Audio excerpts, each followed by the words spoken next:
আজ ভোর থেকেই কিন্তু ইডি আধিকারিকরা তারা শিক্ষা নিয়োগ দুর্নীতি মামলার তদন্তে নেমেছেন। মোট 7টি জায়গায় চলছে তল্লাশি।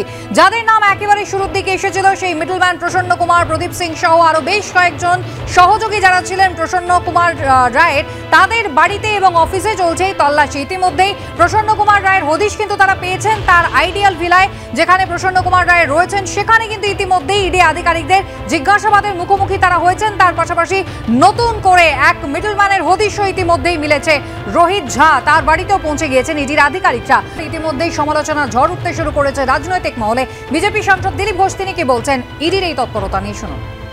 তদন্ত চলছে, যাদের নাম এসেছে সেখানে তদন্ত চলবেই, আগামী দিনেও চলবে অনেকের নামে, যেহেতু যাদের যাদের নাম পেয়েছে কোনো না কোনো জায়গায় নাম এসছে, তো তারা তদন্ত হবে।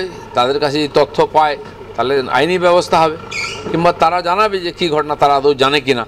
তো এই তদন্ত তো প্রত্যেকদিন হতেই থাকবে। আমি আবিরের কাছে চলে যাবো। আবির, এই যে বাড়ির সামনে এই মুহূর্তে তুমি দাঁড়িয়ে রয়েছো, এই অ্যাপার্টমেন্টে অন্তত 6 থেকে 7 বছর আগে থাকতেন প্রসন্ন কুমার রায়। এখন তো তিনি থাকেন না গত 6-7 বছরে। তাহলে ইডি এই ফ্ল্যাটে এসেছে কেন? তল্লাশিতে কি চাইছে তারা খুঁজতে? দেখো, এখানেই দুটো বিষয় যেটা ইডির গোয়েন্দারা জানতে চান, যে 6 থেকে 7 বছর আগে এখানে শেষ থেকে গিয়েছেন প্রসন্ন রায়, এমনটাই এখানকার বাসিন্দাদের কাছ থেকে জানতে পেরেছে ইডি। তাহলে দীর্ঘদিন ধরে এই যে বন্ধ অবস্থায় থাকা যে ফ্ল্যাট যেটা বলা হচ্ছে স্থানীয় সূত্রে, তাহলে সেই ফ্ল্যাটের ভেতরে এমনকি কিছু পাওয়া যেতে পারে যেটা এই তদন্ত এগিয়ে নিয়ে যাওয়ার জন্য অনেকটা বেশি সুবিধা হবে তদন্তকারীদের, এবং সেই জন্য তারা তল্লাশি চালাতে চান। যদিও চাবি না থাকার জন্য তারা এখনো পর্যন্ত অপেক্ষা করছেন, সেই চাবি আসলে সেই ক্ষেত্রে তারা ভেতরে ঢুকে তল্লাশি চালাতে পারেন।